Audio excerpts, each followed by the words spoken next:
13-game win streak officially snapped. Twins drop Game 3 in Milwaukee after Zebby Mathews makes his 2025 Twins debut. Final score 5-2. Full deep dive coming up next on the Minnesota Twins Postcast.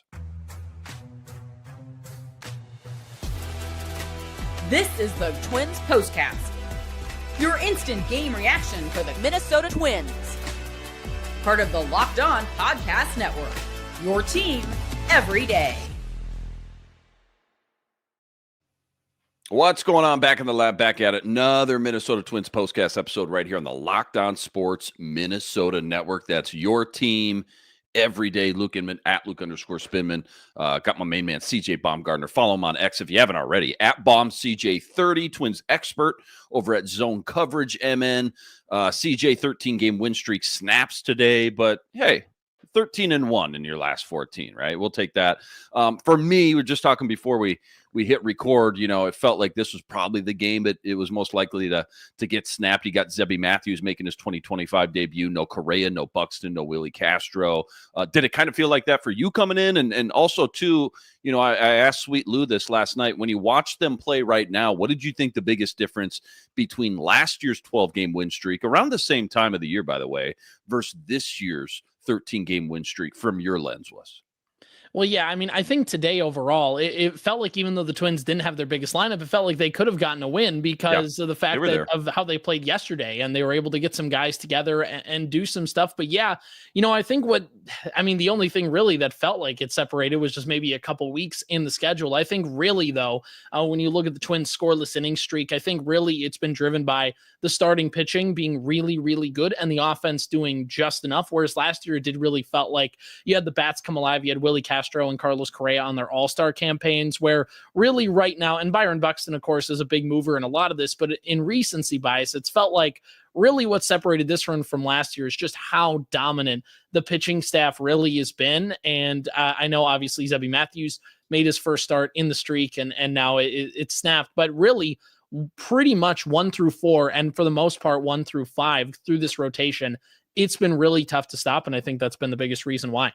Yeah, no doubt about it. Good breakdown there. Lots to get into from this one. Biggest turning point from today's 5-2 loss, plus a preview of the Cleveland series. Huge Cleveland series coming up. That starts tomorrow, by the way. But first, quick reminder, today's episode brought to us by Game Time. Game Time, download the Game Time app, create an account, use code LOCKEDONMLB for $20 off your first purchase.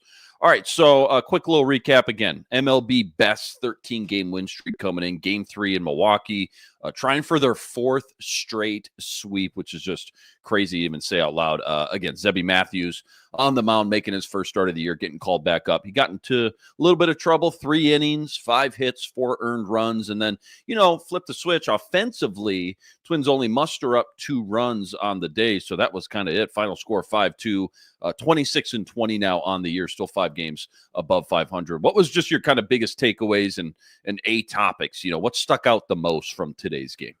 Well, we talk about the starting pitching really being the driving factor for the Twins during this streak, and I believe the Twins had something like a 32-inning, I can't remember the exact number, but it was a pretty significant scoreless inning streak, and that really had helped them recently. But the other thing had just been that the offense had been able to do just enough, and this kind of loss felt really like an early season loss where the starting pitching wasn't exactly the best, but it was good enough. The bullpen did its job to kind of hang on, but the offense ultimately, while doing a good job getting runners on through walks and a few hits here and there, ultimately never could find that one big kind of push throughout the game. And that's really what today's start was like. Zebby didn't give the Twins a great start, but the Twins bullpen really kept them in the game. More, it was just that the Twins offense had its opportunities and couldn't quite cash in enough times to really make it a ball game. Time to reveal where the game was won or lost. It's the turning point. Yeah, again, to your point with Zebby on the mound, kind of dug themselves in an early hole in this one. But from just your eyes, your lens, when was today's biggest turning point in this game? When and why? Lay it on us. Well, I was coming into this all ready to have my turning point being in the third inning when Royce Lewis hit the home run, and then the Twins were able to get a couple more runners on. They had the bases loaded, 2 out, and they couldn't get another run in the inning. And that was after the Twins gave up a 3 spot, I believe it was, in the bottom half of the second. Yeah. So this was really like hey, you're going to get a couple runs. You're going to respond right away. It's what the Twins had done, when they've dug themselves in the early hole. They've at least gotten those runs right back, or at least kept themselves in it. And I was ready for that to be it. And then all of a sudden, Royce Lewis comes up late, believe it was the 7th inning, hits that ball right to the, to the wall in the gap, and it looks like it's going to be a home run. And then Churio robs it on just a great play. Yeah. And that was the real turning point, because Lewis was about to tie the ball game up, and we'd had a brand new game, and the Twins probably find a way to come away and win that one if that's the case. But when Churio robbed that home run, you just Royce Lewis tipped his cap, and I think you just got to tip your cap and be like, not our day today. We'll just take the L today. Yeah, not our day today for sure. Again, other teams are going to make plays. Those are professional ball players too as well. Kind of puts into perspective just how crazy a 13-game win streak in the MLB really is, to be totally honest. This is what you'll be talking about. Okay, not what we wanted, right? We wanted 14 in a row, but we'll still take it. 13-1 on our last 13. Fun ride, man. Really fun ride. All of a sudden, just a lot more excitement, right? It just feels like a different atmosphere, a different vibe, I guess, around the Minnesota Twins when people are talking about them. What's the water cooler talk at work right now after this one? And going on this, again, 13-1 stretch here. What's everybody, texting in the Twins group chats, if you will, after this great streak to go from kind of the bottom of the barrel to looking like an actual very competitive team in this AL Central again? Yeah, might have to just be that Royce Lewis is starting to find his swagger again. I mean, that's really got to be it. He had just a missile that he hit into the upper deck for the home run in the 3rd inning. And then he almost, of course, hit the game-tying home run. He got an extra base hit yesterday. After starting obviously 1 for his first 20 and 4 for the first 28 or something along those lines. It had been a really rough start for him coming back. Even though he had a little bit of spring training, he still didn't get all that time. He basically rushed right back, and he really struggled at the plate. And even in the loss today, his swing looked really good. It's looking like, he made 3 different really nice plays defensively at third base. So I think what everybody's going to be talking about looks like Royce Lewis is starting to get back on track here this season. Yeah, well said there. All right, plenty more deep dive from this one. Nerdy stat of the day. That's all coming up right after this. Quick reminder, today's episode brought to us by FanDuel. FanDuel, America's #1 sportsbook, an official sportsbook partner of the MLB. And right now, FanDuel is giving you a chance at a huge return, $200 in bonus bets, guaranteed when you win your first $5 wager. Why I love FanDuel? When you get the hunch in the middle of the game, you can go check out the latest stats. You can view live play-by-play, all on the same page where you're placing your bets. Again, $200 in bonus bets, guaranteed when you win your first $5 wager. Go check it all out over at FanDuel.com. Get some MLB future action while you're there. Twins sitting at plus 230 right now to win the AL Central, all sitting up over at FanDuel.com. Again, check it all out over at FanDuel.com and get $200 in bonus bets guaranteed when you win your first $5 bet. FanDuel, America's #1 sportsbook, an official sportsbook partner of the MLB.